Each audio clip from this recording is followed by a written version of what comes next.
सायंकालीन session में बिहार, झारखंड, पश्चिम बंगाल, सिक्किम, भूटान से आए हुए हमारे सभी कर्मठ कार्यकर्ता भाई बहनों का स्वागत, अभिनंदन। आज का जो आपके शाम के सेशन का विषय है, आओ गणे संस्कारवान पीढ़ी। हर कोई अच्छी संतान चाहता है, लेकिन अच्छी संतान प्राप्त करने के लिए कुछ करना पड़ता है। तो यही सब चर्चा आज आदरणीय डॉक्टर गायत्री शर्मा दीदी आपके बीच में उपस्थित हैं, इसको विस्तार से बताएंगी। आप में से कुछ लोग तो जानते भी हैं। संक्षिप्त में उनका परिचय दे दूं।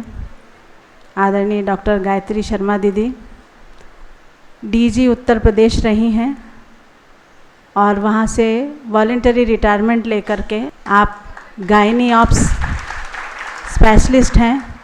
केजीएमसी लखनऊ से आपने मेडिकल की डिग्री ली और मेडिकल क्षेत्र में सेवाएं देते हुए आप डीजी के पद तक पहुंची। लोग कहते हैं कि भाई क्या करें, समय कम है। आप सोच सकते हैं कि एक स्त्री रोग विशेषज्ञ उसका 24/7 जॉब होता है, लेकिन इसके साथ में 2 बच्चे के होते हुए भी दीदी 7-7:30 बजे हॉस्पिटल पहुंच जाती थी और मिशन का भी काम किया। लखनऊ का जो अश्वमेध हुआ उसमें आपकी महती भूमिका रही है। तो मैं ज़्यादा दीदी के बारे में आपके और दीदी के बीच में ज़्यादा समय नहीं लूँगी, क्योंकि दीदी का व्यक्तित्व गागर में सागर के समान है, उसको भरा नहीं जा सकता है। सौम्य व्यक्तित्व की धनी हमारी आदरणीय गायत्री शर्मा दीदी से मैं निवेदन करूंगी कि वो आएँ और आप सबका मार्गदर्शन करें। ओम अज्ञानतिमिरान्धस्य ज्ञानाञ्जनशलाकया चक्षुरुन्मीलितं येन तस्मै श्रीगुरवे नमः। ओम भूर्भुवः स्वः तत्सवितुर्वरेण्यं भर्गो देवस्य धीमहि धियो यो नः प्रचोदयात्। परम पूज्य गुरुदेव वंदनिया माता जी की सूक्ष्म उपस्थिति में यहाँ पे विराजमान हमारे तिवारी भाई साहब, जो कि आपके पूर्वी जोन के प्रभारी हैं, और बिहार, झारखंड और हमारे पश्चिमी बंगाल और अन्य भूटान, अन्य प्रांतों से आए हुए सभी प्यारी बहनों, आत्मीय बंधुओं, आप सभी परम पूज्य गुरुदेव के वो अंगअवयव हैं जिसको कि उन्होंने मंथन करके हीरे जवाहरात की तरह निकाला है।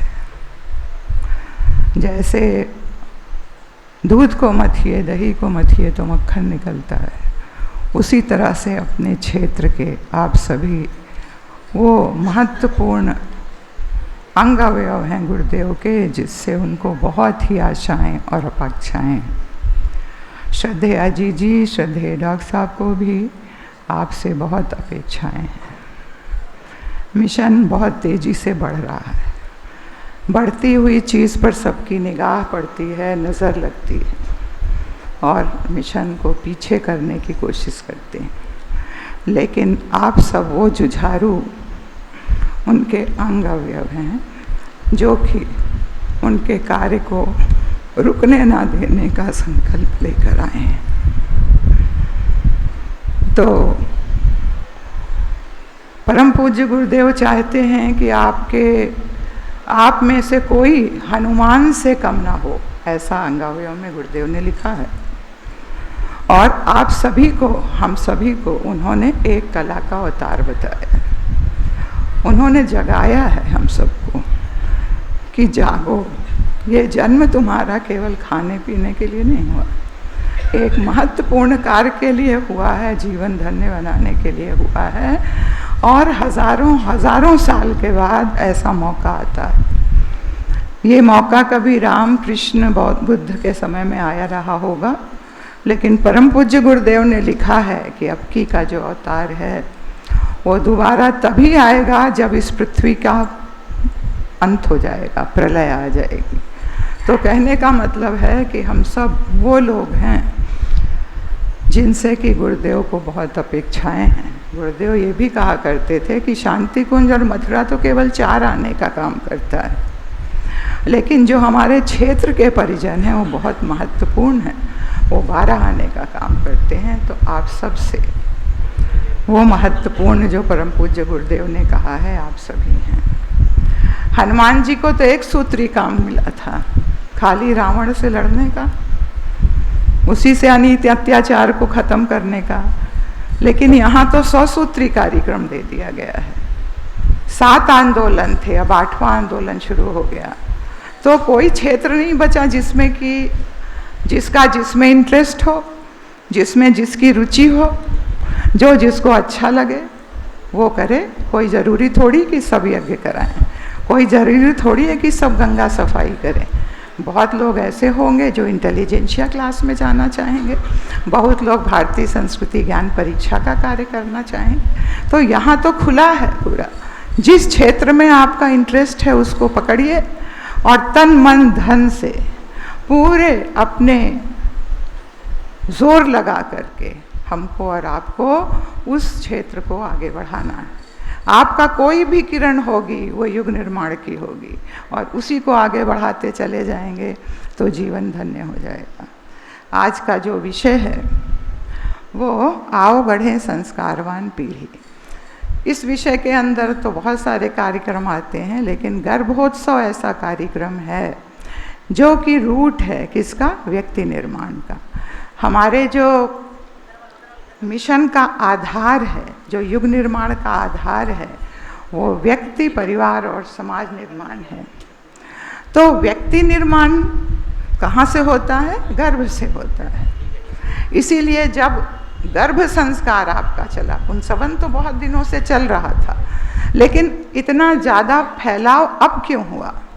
क्योंकि आपने उसकी वैज्ञानिकता बता दी। तो वैज्ञानिकता बताने से क्या हुआ, आज का वैज्ञानिक युग है। लोग ने समझ लिया कि भाई ये तो बड़ा महत्वपूर्ण चीज़ है, इसको तो करना ही चाहिए। तो जाति धर्म संप्रदाय से ऊपर उठकर लोग आगे आने लगे। आप देखिए कितनी हमारी मुसलमान बहनों ने उनके घरों में, हमारे यहाँ कितने यहाँ से आए, आंगनवाड़ियों में जा कर के कितने लोग इस काम को कर रहे हैं। तो इसलिए जो है ये कार्यक्रम महत्वपूर्ण है, ये रूट है हमारे व्यक्ति निर्माण का। और जो आप लोग इसमें आ गए हैं और कार्य कर रहे हैं, आप देखिए ये 8वां आंदोलन आपके प्रज्ञा पाक्षिक 1 फरवरी 2021 में निकला था कि ये 8वां आंदोलन है आपका। उधर से पानी उठा दीजिए। तो 8वां आंदोलन है, तो इसलिए ये एक आंदोलन के रूप में चलने लगा। आपने चलाया, आपकी जो भावनाएं थी उसमें जुड़ गई। और यही बात हमारे विवेकानंद जी कह रहे थे पहले ज़माने में, 1896 में। उन्होंने क्या कहा कि भारत को पुनः श्रेष्ठतम बनाना है, फिर से इसको श्रेष्ठ बनाना है, फिर से वैसे ही चक्रवर्ती और हमको उसको धर्म गुरु बनाना है, जगत गुरु बनाना है। तो कैसे बनेगा?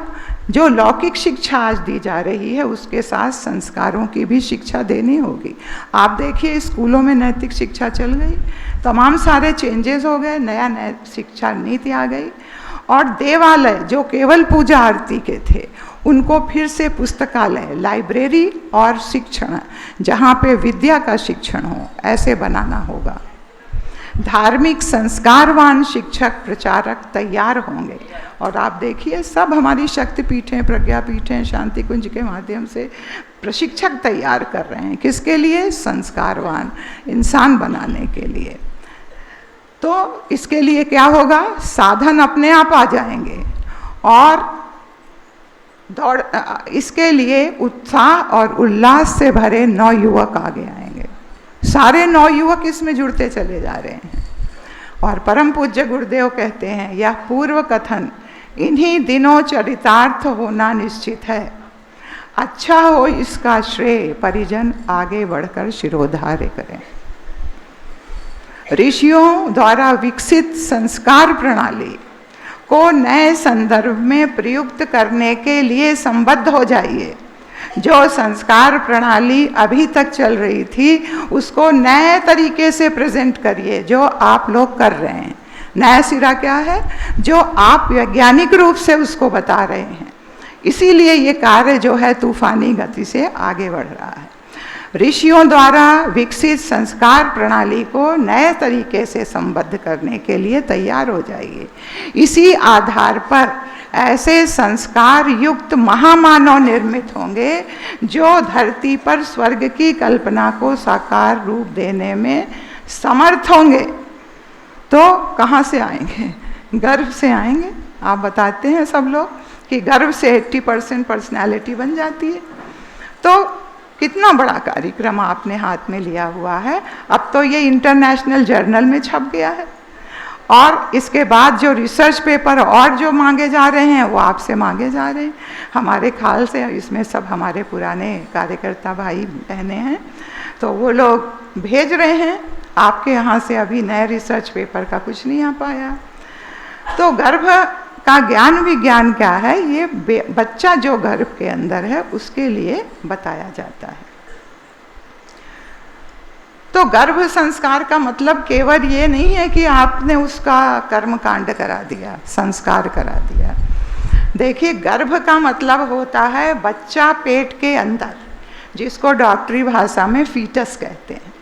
तो जो बच्चा पेट के अंदर है उसको गर्भ कहते हैं।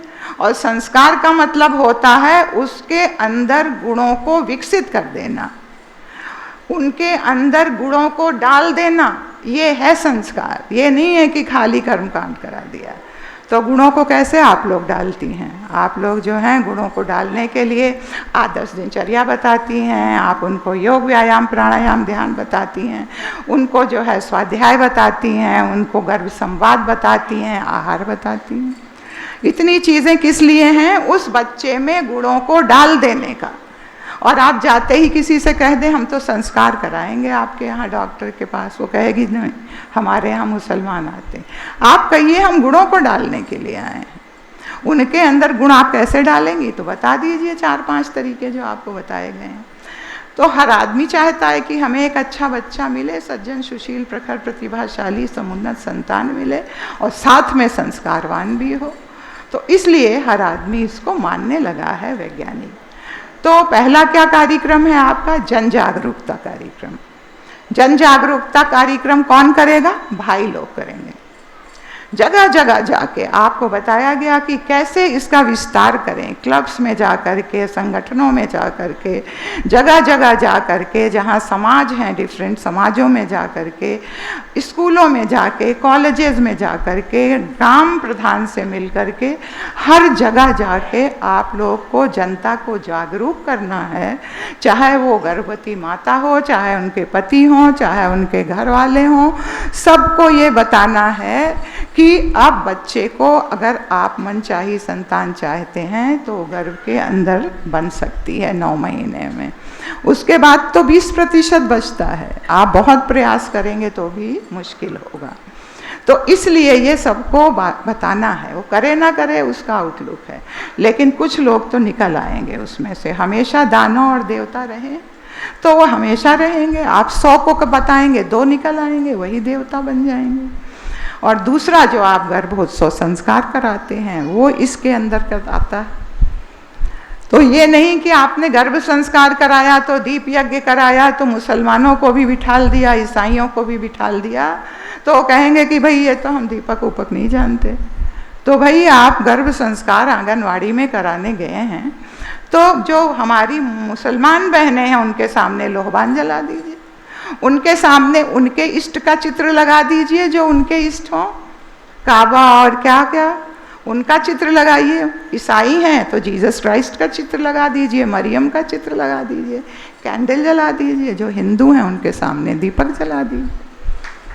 तो ऐसे आप करेंगे जब गर्भोत्सव संस्कार, तब वो कहेंगे हाँ ठीक है, आपने तो कुछ नहीं करा, आपने तो हमारे इष्ट के सामने संकल्प दिलाया कि हमें एक अच्छा बच्चा चाहिए, और आश्वस्तना के समय वो संकल्प करा दीजिए कि हम अपनी दिनचर्या को अच्छा बनाएंगे, हम नियमित योग व्यायाम प्राणायाम ध्यान करेंगे, हम अपना आहार संतुलित सात्विक संस्कारित करेंगे, बच्चे से संवाद करेंगे, हम 24 घंटे उस बच्चे से अच्छी अच्छी बात करेंगे। तो ये सारी चीज़ें आप उनको बताइए। तीसरा है प्रशिक्षण। तो प्रशिक्षण कार्यकर्ता सभी का हो चुका है, आप अपने स्तर से कर रहे हैं। तो 5 चीज़ों पे प्रशिक्षण चलता है। एक तो ये जन जागरूकता कार्यक्रम जो आप अपने यहाँ बहुत अच्छा चला रहे हैं, गर्भावस्था में आदर्श दिनचर्या, गर्भावस्था में योगाभ्यास, गर्भावस्था में आहार और गर्भ संवाद। बस ये 5 सब्जेक्ट हैं, ये जो आपको सबको याद हैं और आपको कार्यकर्ता भी बनाने हैं इसी को याद करा के, और गर्भवती माताओं को बताना है। सिंपल वे में बताइए, बहुत विज्ञान मत बताइए। तो इस तरह से ये आपका कार्यक्रम चल रहा है। उद्देश्य केवल एक है कि शरीर से ही नहीं, बल्कि वो शरीर से ही स्वस्थ ना हो करके बाहुबली बन जाए, बल्कि उसका चिंतन उत्कृष्ट हो, उसका चरित्र आदर्शवादी हो, उसके व्यवहार में शालीनता हो। वो बच्चा जो है वो एक महामानव स्तर का बने। तो ऐसा बच्चा इसका उद्देश्य है। इसीलिए श्रद्धेय डॉक्टर साहब और श्रद्धेया जी के मार्गदर्शन में ये कार्यक्रम ना केवल भारत में बल्कि विदेशों में बहुत तेज़ी से फैल रहा है। आप सभी जानते हैं कि इंटरनेशनल कॉन्फ्रेंसेस में जो डॉक्टरों की होती है, लेडी डॉक्टर की, फॉक्सी की, और जो हमारी नेशनल कॉन्फ्रेंसेस होती हैं, इसमें बड़े स्तर पर ये लेक्चर दिए गए हैं और बहुत अच्छे से माना गया है। तो आप सभी जानते हैं कि हमारी पूर्व की माताएं जो थीं मनचाही संतान पैदा कर लेती थी। उस समय समाज को, परिवार को जिस तरीके के बच्चे चाहते थे गढ़ लेते थे। इसीलिए आपका भारत जगत गुरु था, सोने की चिड़िया था, चक्रवर्ती सम्राट था। तो भाई बहनों ने कैसे कर लिया इन लोगों ने? क्योंकि ये वो विधा जानते थे और हजारों साल की गुलामी में वो विधा भूल गई। तो परम पूज्य गुरुदेव ने ये प्रेरणा दी होगी श्रद्धेया जी को और श्रद्धेय डॉक्टर साहब को कि अब ये गर्भ से ही संस्कारित करने का ये फिर से चलना चाहिए। तभी वो आत्माएं आएंगी जो परम पूज्य गुरुदेव ने कहा है, जो धरती पर स्वर्ग और मनुष्य में देवता का उदय करने के लिए जुझारू तरह से काम करेंगी। हम और आप तो कर ही रहे हैं, लेकिन आने वाली वो संतान जो गर्भ के माध्यम से आप बुलाएंगे, आपके माध्यम से आएंगी, वो परम पूज्य गुरुदेव ने कहा है, अगर एक महामानव को आपने पैदा कर दिया, चाहे अपना चाहे दूसरे का, तो वो एक अश्वमेध कराने के बराबर पुण्य मिलता है। ये इतना बड़ा कार्यक्रम, तो इसलिए जो है ये करना चाहिए। तो आपका विज्ञान भी यही कह रहा है कि माँ का जैसा चिंतन होगा, जैसे उसकी भावनाएं होंगी, जैसा कि उसका वातावरण होगा, आहार होगा, दिनचर्या होगी, उसके अंदर से एक ऐसी पावरफुल फोर्स निकलती है जो बच्चे के अंदर उसकी व्यक्तित्व का 80 से 88% जो है उसके व्यक्तित्व का नींव गढ़ देती है, उसके चिंतन चरित्र व्यवहार की नींव गढ़ देती है। ये वैज्ञानिक कहते हैं। और एपिजेनेटिक साइंस कहती है कि आपके जीन्स चाहे जिसके हों, चाहे वो हिरण्यकश्यप की जीन्स हों, लेकिन आपका बच्चा, अगर आपने विचार भावनाएं अपने जो है आपका आदर्श दिनचर्या आहार आपका अच्छा हो गया, तो वो बच्चा महामानव बन सकता है। प्रहलाद बन गया महामानव, और वो प्रहलाद केवल महामानव नहीं बना, उसकी आने वाली सब पीढ़ियां महान मानव की हो गई। बदल दिया उसकी माँ ने। कैसे? नारद जी के आश्रम में जाके वैसे ही संगीत सुने, वैसे ही भोजन किया, वैसे ही संवाद हुआ और वो महामानव बन गया। ये आपकी एपिजेनेटिक साइंस कहती है। तो आप जगह जगह जाके एपिजेनेटिक मत पढ़ाइए, आप ऐसे बता दीजिए, अगर माँ दुखी हो, खुश होगी, प्रसन्न होगी और संतुष्ट होगी, तो उसका बच्चा भी प्रसन्न, तनाव मुक्त, संतुष्ट होगा। वो बच्चा आत्म सम्मानी होगा, वो विधेयात्मक चिंतन वाला होगा, वो हर क्षेत्र में सफल होगा बच्चा। लेकिन अगर माँ परेशान है, माँ जो है वो टॉर्चर्ड है, वो खुद ईर्ष्यालु है, झगड़ालू है, गलत विचार करती है, तो उसके अंदर तनाव वाले हार्मोन बनेंगे और वो बच्चा जो पैदा होगा वो रोने वाला, चिड़चिड़ा, गुस्सेबाज, मानसिक और भावनात्मक रूप से रोगी बच्चा पैदा होगा। एक ADHD बीमारी है डॉक्टरों की, जो 10 लाख बच्चे ऐसा प्रतिवर्ष पैदा हो रहे हैं। कौन है? उसका कहीं मन नहीं लगता, इतना चंचल है कि ना घर में चैन, ना बाहर चैन, ना पढ़ाई में चैन। ऐसे लो IQ के ये बच्चे पैदा हो रहे हैं हमारे यहाँ। क्यों? क्योंकि ना तो उसका खाना अच्छा है और ना ही उसको चैन से रहने दे रहे हैं।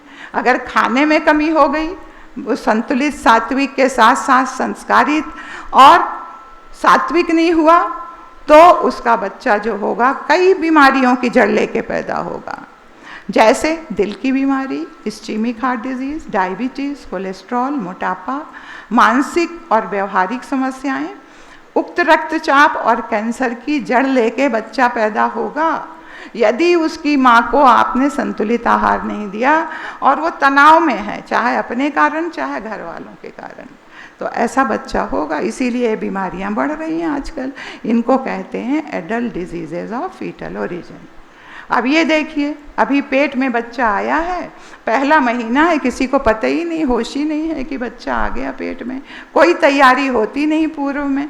पहले तो 25 वर्षों का जो है वो होता था ब्रह्मचर्य आश्रम, जिसमें शारीरिक, मानसिक, भावनात्मक और नैतिक विकास करता था बच्चा आकर के, लड़कियां लड़के गुरुकुल में, और तब कहीं जाके गृहस्थ में प्रवेश करते थे। तब ऐसे बच्चे पैदा होते थे जो पूरी दुनिया में हमारा परचम फैलाते थे। आज क्या है, ऐसे ही आ गया कोई, और फिर वो बच्चा परेशान रहता है। क्यों? क्योंकि उसी पहले महीने में ही तो उसकी देखिए ब्रेन की सेल ये न्यू बनती चली जा रही है। दिख रहा है? ये वाली रोशनी क्यों नहीं कम कर देते? ये सामने की रोशनी कम करिए, ये वाली जो स्टेज पे आ रही, ये ज्योत्सना, ये रोशनी कम करिए भैया। चलो, तो खैर ये देखिए आप, उसके मस्तिष्क की ये नींव बन गई। तो जब नींव कमजोर होगी तो क्या होगा? वो बच्चा जो है मानसिक रूप से रोगी होगा। तो नींव कमजोर हो गई, तो इसलिए पहले तैयारी करने के लिए कहते हैं। उसका भी आप लोग का जो है क्लास लगेगा, आपका ऑनलाइन प्री प्लानिंग का, गर्भ पूर्व तैयारी का क्लास जो है वो आपका लगेगा। आपका जो वो क्लास होगा ये बिहार और झारखंड का, और जो आपका पश्चिमी बंगाल है ये आपका जो है सितंबर 23 को, सितंबर 23 को जो है नहीं, अक्टूबर में है शायद आप लोग का, अक्टूबर में है आपका।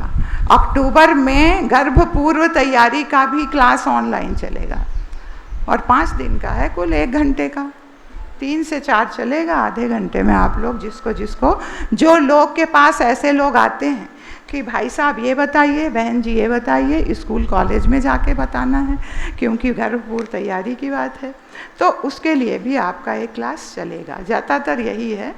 तो पहले महीने में आप देखिए कि उसके जो है अगर तैयारी नहीं करेंगे तो डॉक्टर लोग को पता लग गया तो 3 महीने पहले से दवाएं दे देते हैं, फॉलिक एसिड, जिंक, B12। तो ऋषियों ने कहा केवल हमको शारीरिक हेल्थ थोड़ी चाहिए, हमको तो उसका गुणकर्म स्वभाव भी अच्छा होना चाहिए।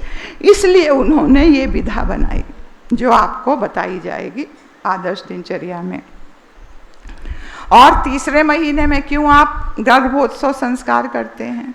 इसलिए कि उसी समय बच्चा जो है सूंघने भी लगता है, सुनने भी लगता है और स्वाद भी लेने लगता है।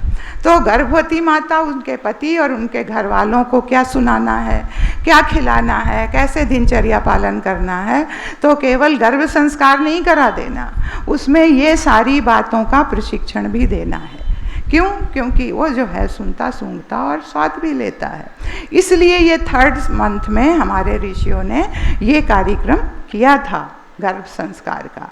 और 7वें में तो भावना का केंद्र बन गया। अब माँ दुखी है तो बच्चा दुखी है, माँ खुश है तो बच्चा खुश है। आप देखिए इस वाले कि ये सारे आप देख चुके हैं, बहुत शॉर्ट में बता रहे हैं क्योंकि ये लंबा है। तो शॉर्ट में क्यों बता रहे हैं? क्योंकि आप YouTube पे सब देखते रहते हैं, सब हम कई बार बोल चुके हैं। तो ये बच्चा जो है, ये माता पिता बहुत ज़ोर ज़ोर से लड़ाई करते हैं और लड़ाई करते हैं तो वो बच्चा भी सोते सोते चौंक जाता है, टेंशन में आ जाता है।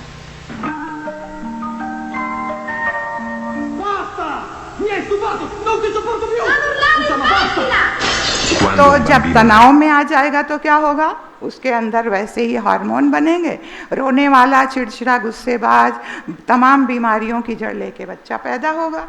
अब ये दूसरी माँ है जो कि बहुत अच्छे ये वाली लाइट हम कह रहे हैं बंद कर दीजिए, ये वाली ऊपर वाली ये लाइट बंद करिए भाई साहब, आप लोग अंदर से जो लोग बैठे हैं। तो ये बच्चा देखिए मुस्कराता है, क्यों?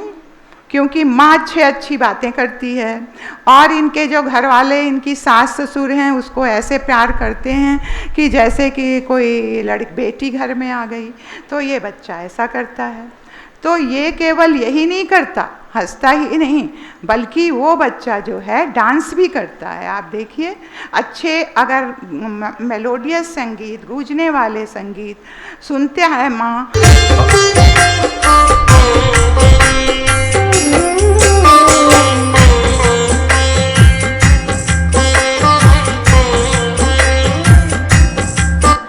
तो इस तरह से आप देखिए कि गर्भ में जो संगीत माँ सुनती है, या जो मंत्रों का उच्चारण करती है, या जो क्लासिकल म्यूज़िक और इंस्ट्रूमेंटल म्यूज़िक सुनती है, ओंकार सुनती है, तो उससे वो बच्चे का शारीरिक ही नहीं बल्कि उससे उसका मानसिक और भावनात्मक अच्छा बन जाता है। अभी 1 मिनट रुकिए भाई, ये ऊपर वाली लाइट क्यों नहीं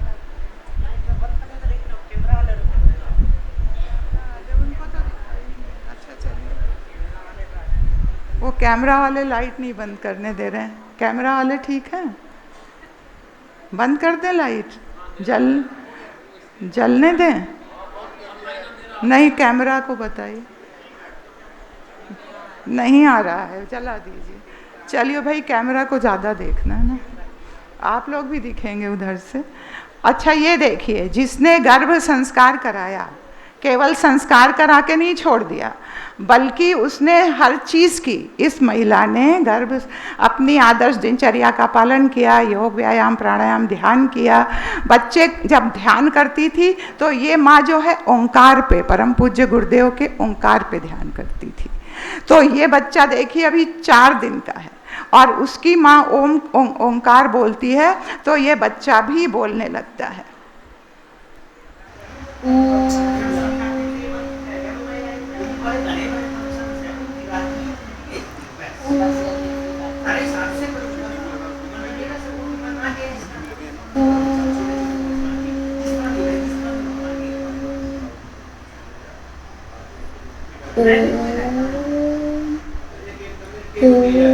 ठीक है, ऐसे ट्रेंड बच्चे। तो अभिमन्यु वाली स्टोरी सही है कि नहीं है? ये दुनिया को दिखाइए, आप जाके बार बार बताइए कि देखिए। अब ये बच्चा, इसकी माँ भी ऐसे ही करती थी, संगीत सुनती थी जब टेंशन में होती थी, तो अपने बच्चे से बात करती थी कि टेंशन हम करेंगे तो तुम्हारे अंदर 10 गुना टेंशन ज़्यादा होगा, चलो एक संगीत सुनते हैं और अपने तनाव को कम करते हैं। अब ये बच्चा देखिए रो रहा है और जैसे ही वो संगीत बजेगा ये चुप हो जाएगा।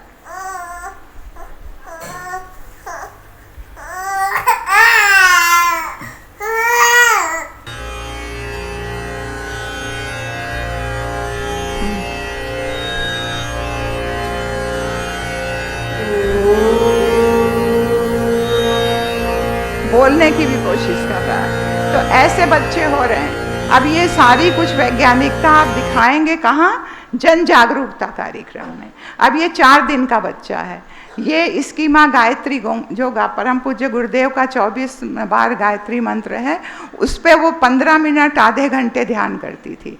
अब ये देखिए, ये बच्चा रोते रोते जैसे ही उसकी माँ गायत्री मंत्र कहेगी वो चुप हो जाएगा।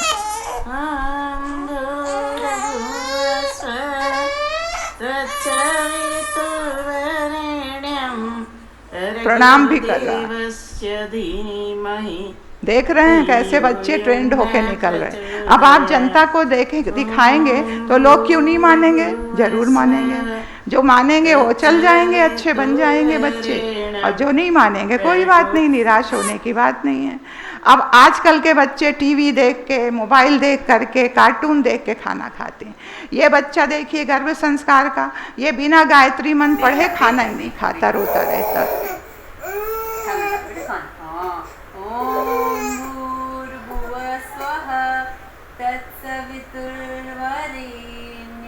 तब गायत्री मंत्र पढ़ के खाने वाला बच्चा आप पैदा करवाएंगे, और बच्चा ऐसा में निकल गया तो सोचिए कितना पुण्य प्रताप मिलेगा। इस तरह से बच्चे होते हैं।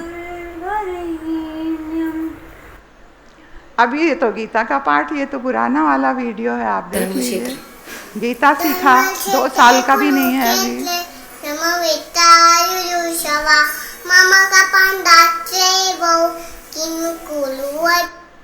अब ये देखिए अभी पैदा हुआ, ये हॉस्पिटल में है, और इसका पिता बहुत संवाद करता था। ऑफिस से आते थे, खूब अच्छी अच्छी बातें बताते थे, ऑफिस की बताते थे, समाज की बताते थे, कहानियाँ सुनाते थे। तो ये बच्चे को जैसे ही सिस्टर ने उनके पिता को दिया और पिता ने थोड़ा कुछ बोला, आप देखिए वो मुस्करा करके अपने पिता को देख रहा है। ये बच्चे तो आंख बंद किए रहते हैं, रोते रहते हैं, और ये बच्चा ऐसा पैदा हो गया। तो पिता को क्या करना चाहिए? अर्जुन की तरह संवाद करना चाहिए। ये आपको जन जन को जाके बताना है। 8वें हफ्ते में याद करने और सीखने की क्षमता हो जाती है। आप जो बोलेंगे, जो कहेंगे, वो सारा कुछ वो याद करेगा। क्यों? क्योंकि 24 घंटे में वो अपनी माँ के अलावा घर में जितने प्राणी हैं उनके 5000 शब्द सीखता है, और उसके वो ज़्यादा धारण करने की क्षमता रखता है। क्यों? क्योंकि उसके दिमाग में 100 बिलियन न्यूरॉन्स होते हैं, मतलब मस्तिष्क की सेल। और जब हम लोग का देखा जाएगा तो 80,000, उनकी 100 मिलियन है, हमारी 80 मिलियन। क्यों? एक्टिवेट नहीं किया माँ बाप ने। अगर आप एक्टिवेट करेंगे, कैसे करेंगे? संवाद करके, अच्छी अच्छी बातें सुना के, अच्छे संगीत सुनकर। वो 1 घंटे का संवाद का लेक्चर है, इसलिए उसकी छटनी ना होने पाए न्यूरॉन्स की, इसलिए संवाद करेंगे। ये भी बताइए, हर भाषा को जो 2-3 भाषा की तो निकली है कि 3 भाषा तक अगर माँ याद करती है तो वो बच्चा करता है। पेट के अंदर IQ, EQ और SQ। IQ आप सब जानते हैं कि बच्चा अपनी पढ़ाई में कितना सफल है। EQ का मतलब उसका भावनात्मक कैसा है, भावनात्मक प्रतिभा कैसी है, वो अपने जीवन में कितना सफल है, अपने घर में, अपने परिवार में, अपने समाज में उसका सम्मान है कि नहीं, अपने ऑफिस में। तो पता चला कि उसकी ऐसा व्यवहार है कि घर वाले भी परेशान, ऑफिस वाले भी, और खुद अपने से परेशान। तो ये होती है भावनात्मक। आप सफल हैं स्कूल में तो IQ, सफल हैं घर में, परिवार में, समाज में तो EQ। और स्पिरिचुअल क्वोशेंट, आध्यात्मिक प्रतिभा। हम जानते हैं कि हम मंदिर, मस्जिद, गुरुद्वारे में जाते हैं तो हम बड़े आध्यात्मिक हैं, लेकिन WHO क्या कहता है? अध्यात्म की परिभाषा वो है जिसके अंदर नैतिक और मानवीय मूल्य विकसित हुए हैं, जिसके अंदर प्रेम, करुणा, ममता, उदारता, दया, सहकार और सहयोग की वृत्ति आ गई, वो धार्मिक है। हम जितना भी माला जप लें, जितना भी कुछ कर लें, यज्ञ करा लें, दूसरों की टांग खींचते रहें तो कोई भी अध्यात्म नहीं उतरा। हम दूसरों को आगे बढ़ाएं, हम दूसरों को ऊंचा उठाएं, तो ये है प्रभु से प्यार। ये सारे बच्चे जितने हैं ये परम पूज्य गुरुदेव के बच्चे हैं, वंदनिया माता जी के बच्चे हैं। इनको पीछे नहीं करना, इनको आगे बढ़ाना। जैसे भगवान राम थे, भगवान राम लक्ष्मण हार भी जाते थे, वो उनके 2 भाई हार जाते थे तो भी वो उनको जिता देते थे। ये है हम लोग का, ये हमारी दृष्टि होनी चाहिए। ये जितने हैं सब, चाहे वो रीछ बानर हो, चाहे गीत गिलहरी हो, चाहे भगवान शंकर के वो जो हैं वो गण हो, सांप बिच्छू हो, तो भी आप उनको अच्छा बनाने का प्रयास करेंगे। ये होता है अध्यात्म, नहीं तो अंगव्यय है, क्या है।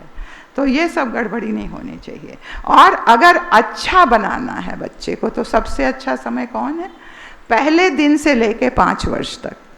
और 5 वर्ष तक क्यों? क्योंकि उस समय उसका अचेतन मस्तिष्क, हमने आपको बताया कि 90% जो हमारा सूक्ष्म शरीर है वो अचेतन मस्तिष्क है, सबकॉन्शियस माइंड है, जो सोते जागते हमारी आत्मा के साथ दूसरे शरीर में चला जाता है। उसमें हर चीज़ स्टोर हो जाती है। और चेतन क्या है?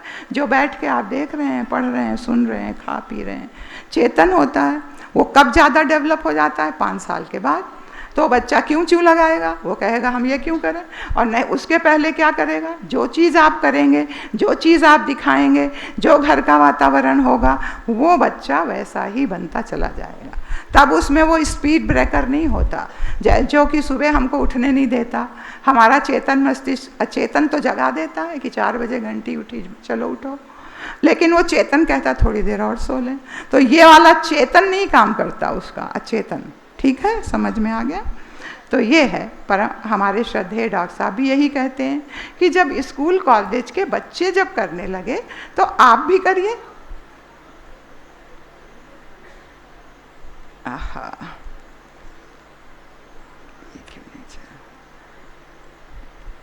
ये हमारा इस वर्ष का संकल्प है। इस संकल्प में आप कितना भागीदारी कर सकते हैं? युवा का निर्माण जो है वो बाल्यकाल से हो जाता है, गर्भकाल से हो जाता है। गर्भ पूजन संस्कार हमारे यहाँ से चालू हुआ तो कई सरकारों ने अपने यहाँ अपना लिया। हमारे यहाँ के डॉक्टर गायत्री जी ने उसको साइंटिफिक रूप में डिपिक्ट किया और उसके बाद उसके पावर पॉइंट बनाए, जगह जगह भेज दिए। कई बच्चियाँ ट्रेन हो गई हैं, युवा ट्रेन हो गए हैं और वो उनको प्रशिक्षण देते हैं। उसका भी अगर गर्भ से आने वाला बालक सही होगा और गर्भ से आने वाला बालक जो है संस्कारवान होगा तो वो बालक भविष्य में तो इस तरह से आपको भी ये हमारे श्रद्धेय डॉक्टर साहब का है। तो इसके लिए ऐसे बच्चे के लिए क्या करना पड़ेगा? बहुत सारे उत्तरदायित्व हैं। आप वो छोटी वाली पुस्तक आपके देखते होंगे आप, आओ बढ़े संस्कारवान पीढ़ी, तो उसमें ये संकल्प लिखे हैं। किस पेज नंबर पे? 38 to 41। उसमें पहले जो है पति के और उनके घर वालों के संकल्प, और फिर आगे जो है वो महिला के संकल्प। तो वो जरूर कराइए। आप कब कराएंगे संकल्प? जब उसका आप संस्कार कराते हैं और आश्वस्तना कराते हैं। वो संकल्प नहीं कराएंगे, आदर्श दिनचर्या नहीं देंगे तो करेगी नहीं। तो इसलिए ये संकल्प कराना बहुत ज़रूरी है। अब पति अगर संकल्प ले लेता है कि हम घर का वातावरण प्रसन्न आध्यात्मिक बनाएंगे, हम आपस में बैर द्वेष नहीं रखेंगे, लड़ाई झगड़ा नहीं करेंगे, नशा सेवन नहीं करेंगे, क्रोध तनाव तेज आवाज़ में नहीं बोलेंगे, और स्वाध्याय और सत्संग की व्यवस्था बनाएंगे, और जैसा वो खाना चाहती है और जैसा व्यवहार चाहती है अगर उचित है तो करेंगे। अगर वो संकल्प ले लेता है तो ना केवल उस बच्चे का निर्माण होगा, ना केवल उस महिला का निर्माण होगा, बल्कि परिवार निर्माण हो जाएगा। तो एक ही साधे सब सध जाता है। अगर आपने ये संकल्प करा लिया और 100 में से 5 लोग के यहाँ भी शराब छूट गई, लड़ाई झगड़ा छूट गया, आपस का तनाव छूट गया, तो घर तो स्वर्ग बन जाएगा। तो इस तरह से आपका ये कार्यक्रम जो है सार्वभौमिक है। तो आदर्श दिनचर्या का पालन करना है, सुबह उठना है, उषापान करना है, आप सब लोग बताते हैं, फिर नहा धो करके फिर योग व्यायाम प्राणायाम ध्यान करना है, फिर अगर यज्ञ कर सकते हैं तो यज्ञ कर लीजिए, नहीं तो दीपक जला करके अगरबत्ती जला के कर लें। थोड़ा सा जो नाश्ता करते हैं उसमें अंकुरित जरूर खाएं। अंकुरित क्यों खाएं? क्योंकि उसमें 500 गुना विटामिन और एंजाइम्स बढ़ जाते हैं। फिर उसके बाद आप घर का काम करिए, जो हमारी हाउस मेकर बहनें हैं घर का काम करती हैं वो घर का काम करें, और जो बाहर की बहनें हैं वो जा कर के बाहर अपना करें। पूजा आरती और ये सब करने के बाद, खाना खाने के बाद तो ये जो है नाश्ता करने के बाद अपना घर का काम करें। और वो ऑफिस की बहनें देखिए, ये अपने ऑफिस में चली जाएं। लोग कहते हैं कि भाई हम इतना करेंगे तो ऑफिस कैसे जाएंगे? अरे सुबह उठ जाइए, 4 बजे उठ जाइए। अभी दीदी ने आपको बताया, ज्योत्सना ने, कि 7:30 बजे हमको ऑफिस जाना रहता था। हम जब भी कर लेते थे, ध्यान भी कर लेते थे और यज्ञ भी कर लेते थे, बच्चों को स्कूल भी भेज देते थे और अपने हॉस्पिटल भी चले जाते थे। तो जिनका ऑफिस 9 बजे से 10 बजे से है, अगर आप 5 बजे 4 बजे नहीं उठेंगे या उठेंगी तो आप अपने लिए कब करेंगी? अपने लिए तो 7 बजे के बाद तो सबके लिए खुल जाता है, ऑफिस के लिए, घर के लिए, बच्चों के लिए, तो अपना भी तो निर्माण करना है, तो कब करेंगी आप? दिन भर समय नहीं है, रात में समय नहीं, तो इसलिए ये सुबह उठना बहुत ज़रूरी है। उसके बाद भोजन करिए संतुलित सात्विक, और जब आपको समय मिले बीच में जैसे ज्योति अवधारण होता है वो करिए, गर्भवतियों से बोलिए कि दीपक का जो प्रकाश है जैसे वो उसके जो शिक्षण है वो दीजिए, भोजन जो है वो सात्विक और वो तो कर लिया आपने।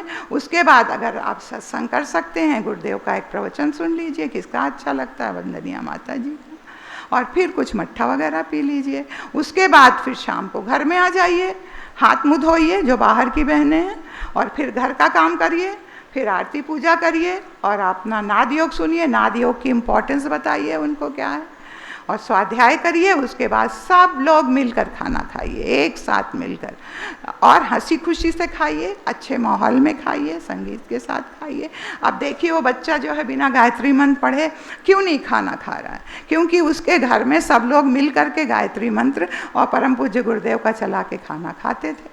थोड़ी देर अच्छी अच्छी बातें करिए, टहलिए, घूमिए, और फिर रात में दूध लेकर के, दूध जो है 1 गिलास दूध को थोड़ा सा गुनगुने दूध में शहद डालिए और उसमें छौंक दीजिए हल्दी से, 1 चम्मच में 1/4 चम्मच घी ले करके और उसमें 1/4 चम्मच से कम हल्दी डाल के छौंक दीजिए, इम्यूनिटी बढ़ जाएगी। तो इस तरह से रात में तत्वबोध की साधना करके सो जाइए। आदर्श दिनचर्या ये है। आप देखिए, आप लोग कहते हैं कि भाई यूनिवर्सिटी में, कॉलेज में कौन सुनेगा ये गर्भ संस्कार? ये 8वीं दर्जे का बच्चा है और ये उड़ीसा का है। इसके यहाँ इनकी टीचर जो थी वो गायत्री परिवार की थी, उनको सब दिखाती थी बच्चों को, देखो ऐसा होता है तो ऐसा होता है, पिता ऐसा होगा, माता ऐसी होगी तो ऐसा बच्चा होगा। तो उसने लिखा कि उसने लिखा आओ गढ़ें संस्कारवान पीढ़ी, उस पर ये लेख लिखा, और इसका जिस्ट क्या है कि मैं एक अच्छा पिता बनना चाहता हूँ।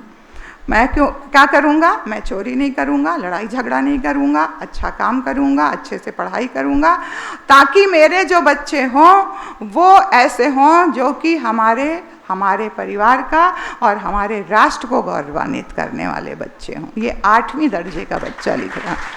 तो हमारे जो इंटर में हैं, बीए में हैं, यूनिवर्सिटी में हैं, वो क्यों नहीं समझेंगे?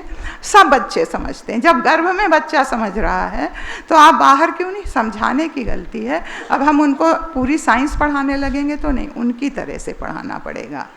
तो इस तरह से ये है। अब एक गलती और आप लोगों से हो जाती है, जो हमारी कार्यकर्ता बहनें भाई हैं, कि वो पुंसवन संस्कार करा करके, और नाम भी अभी नहीं बदला, और उसको जो है छोड़ देती हैं कि खाली संस्कार हो गया। और बहन जी, हमने अपने यहाँ अब की महीने में 50 संस्कार कराए। तो दोनों में अंतर है, पुंसवन संस्कार और गर्भ संस्कार में कुछ अंतर है। क्या होता है? पुंसवन में आप फॉर्म नहीं भरती थी, आप ये जो है रजिस्ट्रेशन फॉर्म जो है ये गर्भ संस्कार में भरना ज़रूरी है कि आपने कितने लोगों का गर्भ संस्कार कराया। तो जो हमारे यहाँ राष्ट्रीय समन्वयक बैठे हुए हैं बिहार, झारखंड और पश्चिम बंगाल के, हमारे ख्याल से इन लोग का एक बार फिर ऑनलाइन प्रशिक्षण केवल फॉर्म भरने का करिए आप लोग अपने यहाँ। और फॉर्म भर करके क्या करेंगी, उसी को नहीं दे देंगी, अपने पास रखेंगी, और एक कॉपी अपने पास और एक अपने जोनल को दीजिए, जो आपका जोनल प्रभारी, उप जोन प्रभारी, तो उनको दीजिए ताकि उनको पता लगे। आपने कैसे देंगी? आपको जाना थोड़ी है, व्हाट्सएप कर दीजिए। उसके बाद जो आप क्या करेंगी, जब संस्कार कराना होगा तो रजिस्ट्रेशन तो कर लिया, वो फॉर्म रख लिया। अब एक पैकेज बना के रखिए अपनी शक्तिपीठ पे, प्रज्ञापीठ पे, महिला मंडल पे, जहाँ भी आप संस्कार, आंगनवाड़ी पे जहाँ जा रही हैं, एक पैकेज बनाइए जैसे हमारे शांति कुंज में बन गया है। उसमें क्या क्या रहता है? एक आदर्श दिनचर्या चार्ट। आदर्श दिनचर्या चार्ट क्या है? वही जो संकल्प ले रही है।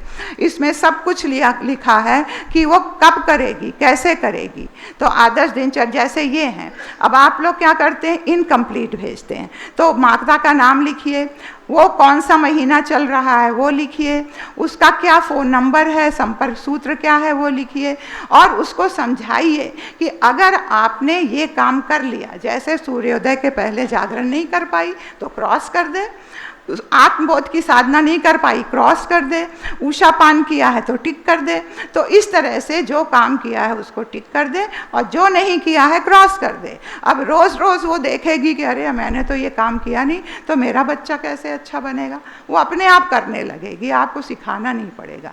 और ये फॉर्म हर महीने आपके पास आना चाहिए। तो आप कहेंगी सब तो नहीं फॉर्म भरती, कोई बिना पढ़ी लिखी, अरे छोड़ दीजिए उनको समझा के छोड़ दीजिए। हम कह रहे हैं 100 में से 5 भी अगर कर दे तो समझ लीजिए बहुत बड़ी बात है। इसी तरह से कुछ उपयोगी साहित्य भी उस पैकेज में होंगे। कौन कौन?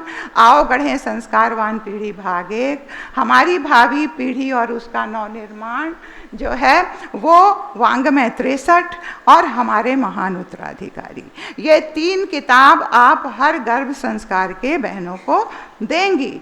इसके बाद वो संकल्प भी होना चाहिए, संकल्प पत्र नहीं है तो किताब में है, जो हमने आपको बताया कि उस पेज नंबर पे है, वो आप उसको उस समय पढ़वाएंगे।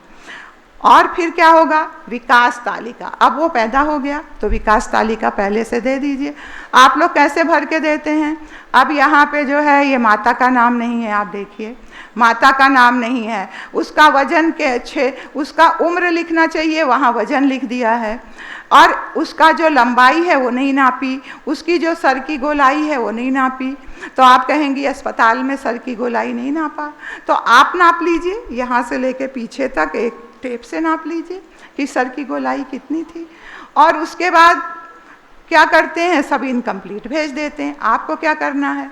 बच्चे का नाम लिखना है, माता का नाम लिखना है, उसकी जन्म तिथि लिखना है, फिर उसका वजन 1 सप्ताह में, उसका जो है 6 माह में, 1 साल और 2 साल, ये आपको 2 साल तक फॉलो करना है और पूरा भर के देना है। जो शांति कुंज भेजती हैं आप लोग आधा अधूरा दे देती हैं, एक कहीं वीडियो भेज दिया, एक कहीं वो दे, पूरा का पूरा पैकेज दीजिए। और लंबाई देखिए, लंबाई थ्रू आउट लिखिए, सर से लेके नीचे तक, और सर की गोलाई लिखिए। इससे पता लगेगा कि बच्चा नॉर्मल हो रहा है कि क्या हो रहा है। अब इसके बाद शारीरिक मानसिक विकास, वो माँ का दूध कब से चूसने लगता है? जो बच्चे कमज़ोर होंगे वो पिएंगे ही नहीं, तो जन्म से करते हैं। प्रकाश में आंखें खोलते ही नहीं बच्चे, बंद करते हैं। ये वाला बच्चा शुरू से प्रकाश खोलता है क्योंकि आप दीपक पे ध्यान करती थी, तो ये शुरू से देखने लगेगा। पेट के बल लेट कर ऊपर की और सर ऊपर उठाते हैं पेट के बल, तो वो कब होता है? तो उसने बताया 5 महीने में। हथेली छूने पर कस के पकड़ लेता है, वो 4 महीने पे। तो इस तरह से ये भी फॉर्म भरना है। कब? जब बच्चा पैदा हो जाए। तो ये फॉर्म अगर 100 में से 5 का 2 का भी दे देती हैं आप लोग, हमारे जो प्रांतीय समन्वयक हैं उनसे रिक्वेस्ट है कि अगर आप लोग पूरे प्रांत में आपके, अगर हमें 5 भी मिल गए, एक जनपद से, एक तो छोड़िए, पूरे प्रांत से, तो फिर यहाँ बहुत बड़ा, जैसे कि अभी एक इंटरनेशनल जर्नल में निकला है, वैसा ही एक और हम लोग चाहते हैं निकल जाए, ताकि ये इंटरनेशनली रिकॉग्नाइज हो जाए हमारा संस्कार, और फिर योग व्यायाम प्राणायाम ध्यान की तरह ये पूरे विश्व में फिर फैलेगा। सब लोग कहेंगे ये सही है, जैसे योग व्यायाम प्राणायाम ध्यान को कहते हैं। और फिर कुछ वीडियो लेना है। अब ये वीडियो नहीं है कि वो खेल रहा है, वो चल रहा है, आपको लेना है। संगीत सुनते हैं, जब संगीत वो सुनती थी, जैसे इसका है, तो जो संगीत सुना के आप उसको सुलाती थी, तो उस संगीत सुन के सो जाता है क्या? जो संगीत सुला करके आप उठाती थी, तो क्या उस पर उठ जाता है क्या? जो संगीत सुना के या मंत्र पढ़ाती थी, तो खाना खाने लगता है क्या? इसी तरह से उसमें कई सारी चीज़ें हैं, और प्लस जो उनके मानसिक और शारीरिक विकास है, उसके भी वीडियो अगर आप भेजेंगे तब वो मेरे काम का होगा, और नहीं तो फिर आप रिपोर्ट भेजते रहिए, हम जी को देते रहेंगे, लेकिन सॉलिड चीज़ निकल के तब आएगी। अब आप लोग पुराने हो गए, अब आप लोग MA पास कर चुके, अब PhD में आ गए। अब PhD में क्या करना है? रिसर्च करना है। तो रिसर्च करिए, अब उसके ऊपर आप अपने यहाँ भी दिखाइए शक्तिपीठों पे। तो इस तरह से अब ये जनपदीय प्रगति रिपोर्ट आप सब जानते हैं कि एक एक बहन की, एक एक भाई की प्रगति रिपोर्ट जो है जनपद वाले जो हैं उप जोन और जोन पे भेजेंगे, एक एक की। और हमारे जो और हैं हमारे ये प्रांतीय समन्वयक, वो तो हमारा भेजेंगे।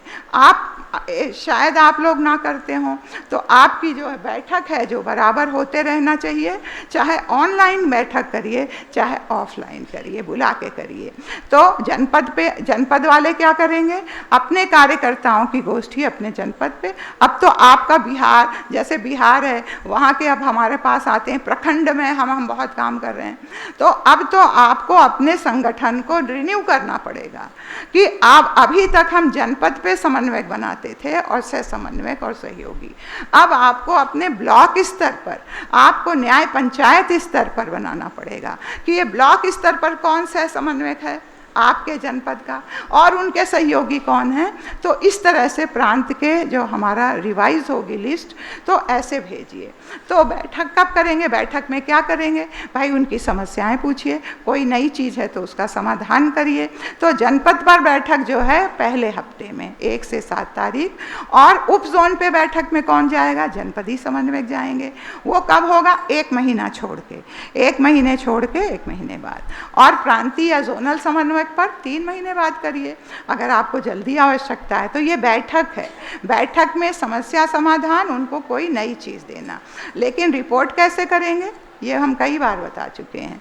रिपोर्ट कब करेंगे, जो जनपद वाले हैं वो अपने यहाँ सारे कार्यकर्ताओं को, चाहे प्रखंड पे हो चाहे गांव पे हो, सबकी संकलित रिपोर्ट जो है वो 1 से 7 तारीख तक तैयार कर लेंगे। जो जनपदी समन्वयक आए हैं वो ध्यान से सुने, 1 से 7 तारीख तक आपकी रिपोर्ट आपके यहाँ मीटिंग करके बहनों भाइयों से तैयार कर लीजिए।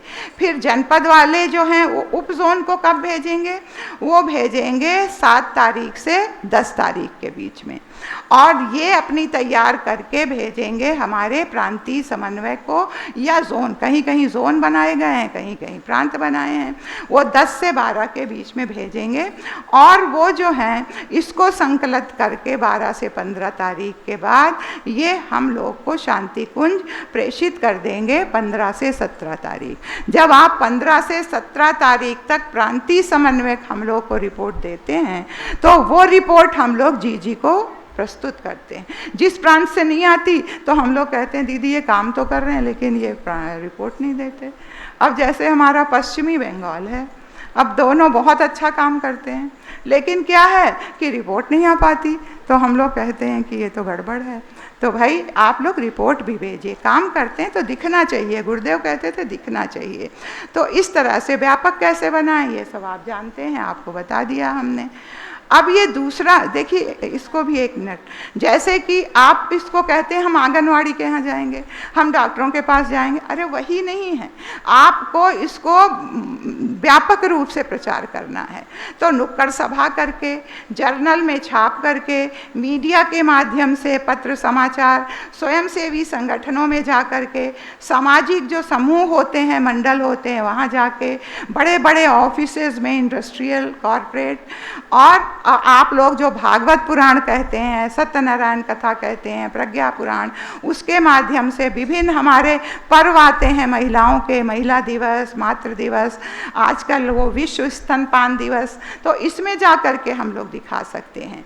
गांव में शक्तिपीठों पे, प्रज्ञा पीठों पे, महिला मंडल पे, और नव दंपतियों और किशोरियों को कन्या कौशल शिविर के माध्यम से, धार्मिक संगठनों में जहाँ ब्राह्मण, क्षत्रिय, वैश्य और अन्य जात के लोग हैं उनका भी संगठन है, वहाँ जा कर के, स्कूल कॉलेज में जाके, आरएसएस के जो संगठन हैं, नर्सिंग कॉलेज में, रोटरी क्लब में जाके इस काम को आप प्रचार कर सकते हैं।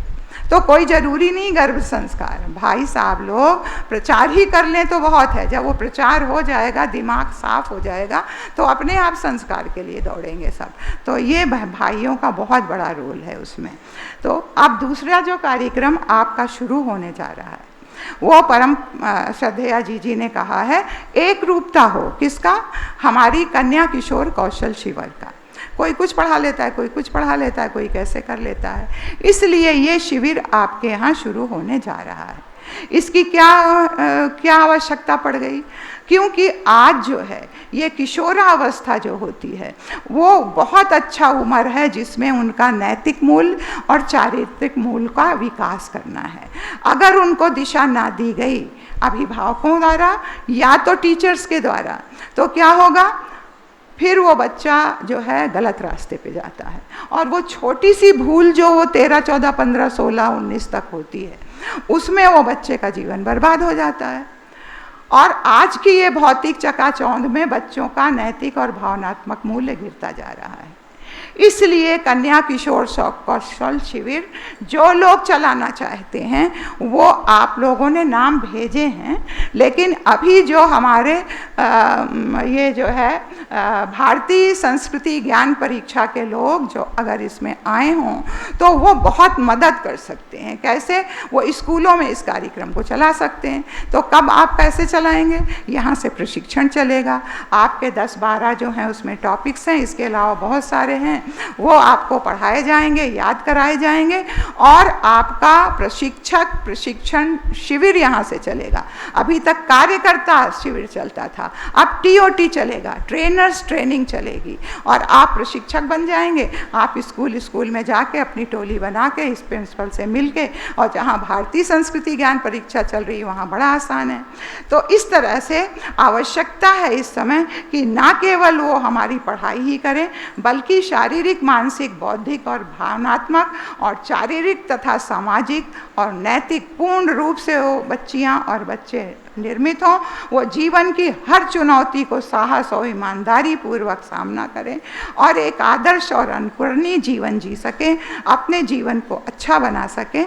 ये इसका शिविर का उद्देश्य है, का आवश्यकता है। तो क्या उद्देश्य है इसको? कि उनका व्यक्तित्व, उनका चिंतन उत्कृष्ट हो, उनका चरित्र आदर्शवादी हो, उनके व्यवहार में शालीनता हो, ऐसा उनका व्यक्तित्व हो जो 1000 मनकों में चमकने वाले हीरे के समान हो। उनके अंदर नैतिक गुणों का विकास हो। वो जीवन लक्ष्य को केवल पढ़ाई लिखाई नौकरी तक सीमित ना रखें, बल्कि अपने व्यक्तित्व का भी विकास उनका कैसा हो, गुण कर्म स्वभाव कैसा हो, ये भी बहुत ज़रूरी है। ये उनको बताना ये उद्देश्य है। उनकी आंतरिक शक्तियाँ जो हैं उनको जगाना है। कैसे? जैसे हनुमान जी को जामवंत ने जगा दिया, जैसे अर्जुन को भगवान कृष्ण ने जगा दिया, जैसे नारद जी ने ध्रुव को जगा दिया, वैसे हमारा और आपका कर्तव्य है कि उनके अंदर जो शक्तियां हैं, ये आंतरिक शक्तियां, सृजन की शक्ति है, उसमें जो है सरस्वती की शक्ति है, दुर्गा की शक्ति है, इन शक्तियों का सदुपयोग कैसे करे वो? तो इन शक्तियों, उसके मौलिक गुण क्या है? प्रेम, करुणा, ममता, उदारता, दया, ये सारे गुण उसके अंदर हैं जिसको जगाना है, ना कि क्रोध और ईर्ष्या करना। और चरित्र निष्ठा इसके साथ साथ और राष्ट्र निष्ठा उनके अंदर जगाना, ये काम है।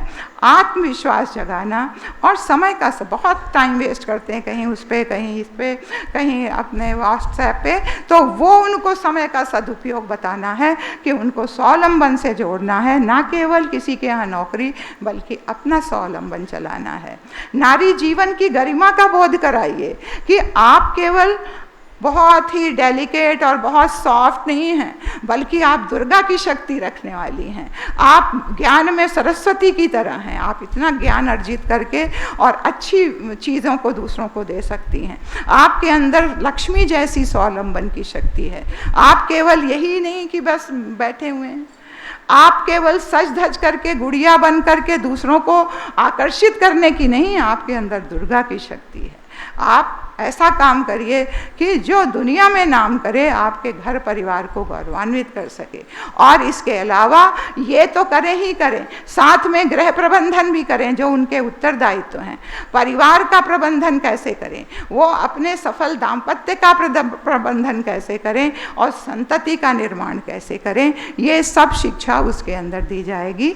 तो ये इसका उद्देश्य है। ये आपको बताना पड़ेगा प्रिंसिपल को जा करके। तो क्या करना है, उसमें कैसे चलेगा, अभी तो ये बड़ा शॉर्ट में बता रहे हैं। उसमें तो आपका 12 दिन का कोर्स चलेगा। उसमें 3 दिवसीय या 5 दिवसीय आपके कन्या किशोर कौशल अभिवर्धन शिविर कॉलेज स्कूल में जा कर के, कॉलेज में जाके, कन्या विद्यालयों में, लड़कों के विद्यालय में जाना है और 9 बजे से 5 बजे तक चलाना है। जो विषय है इनका प्रशिक्षण आपको दिया जाएगा। जो लोग चाहते हैं वो अपना नाम दे सकते हैं, कोई ज़रूरी नहीं है कि सबको देना है। जो स्कूल कॉलेज में जाके प्रशिक्षण दे सकते हैं या कार्यकर्ताओं को वो लें। इसमें ये डिफरेंट सब्जेक्ट हैं, ये 3 उसमें सत्र में चलेंगे, ऐसे चलाया जाएगा। पहला दिवस, दूसरा दिवस और तीसरा दिवस। एक दिन का भी शिविर चला सकते हैं। अगर उन्होंने कहा प्रिंसिपल साहब ने कि भाई साहब ये 3 दिन तो नहीं, आप 1 दिन कर सकते हैं तो ठीक है। अगर प्रिंसिपल कह देगा तो सारे बच्चे बैठेंगे। अगर आप शक्तिपीठ पे बुलाएंगे तो 4 बच्चे आएंगे, 4 नहीं आएंगे। तो कोशिश ये करिए कि स्कूल के प्रिंसिपल तैयार हो जाएं। और कौन से तैयार होंगे? जहां भारतीय संस्कृति ज्ञान परीक्षा चल रही है वो तैयार होंगे तो 1 दिवसीय कर दीजिए, 1 घंटे का कर दीजिए। ऐसे भी शिविर चला सकते हैं। किस उम्र के बच्चे होने चाहिए? 10 साल से 21 साल तक होने चाहिए। बच्चों को डिवाइड कर दीजिए, 10 से 17 के एक बैच बना दीजिए और 17 से 21 का एक बैच बना दीजिए। जब करिए शिविर तो अपना टिफ़िन लेके बच्चे आए, नहीं तो आप अपना दे दीजिए। तो इस तरह से ये शिविर चलाए जाएंगे। तो इसके लिए विषय क्या है? ये सारे विषय हैं, ये 10-15 तो इसमें हैं जो आपको पढ़ाए जाएंगे। इसके अलावा बहुत सारे विषय दिए जाएंगे जो आपके उसमें आप पढ़ सकते हैं और किताबें भी बताई जाएंगी। अब कहाँ कहाँ तक जाना है? हमको हर स्कूल में जाना है। अब जैसे आपका बिहार है तो बिहार में ये 38 जनपद हैं। 38 जनपद हैं आपके बिहार में। और आपके यहाँ गांव कितने हैं बिहार में? 45,013 गांव हैं। और समझ लीजिए एक गांव में 4 स्कूल तो होंगे ही। तो हर कार्यकर्ता को इतने गांव तक पहुंचना है। तो मान लीजिए आपने प्रशिक्षण तो ले लिया जनपद स्तर पर और आपको गांव तक पहुंचना है, तो आप और कार्यकर्ता तो प्रशिक्षित करेंगे कि नहीं करेंगे? हाँ करेंगे। तो करेंगे तब पहुँचेंगे हम वहाँ गांव-गांव तक। गुरुदेव कहते हैं हमको गांव-गांव, नहीं तो गुरुदेव नहीं बहुत पब्लिसिटी कर लेते जैसे लोग करते थे। झारखंड में जो है हमारे कितने गांव हैं? 32,620।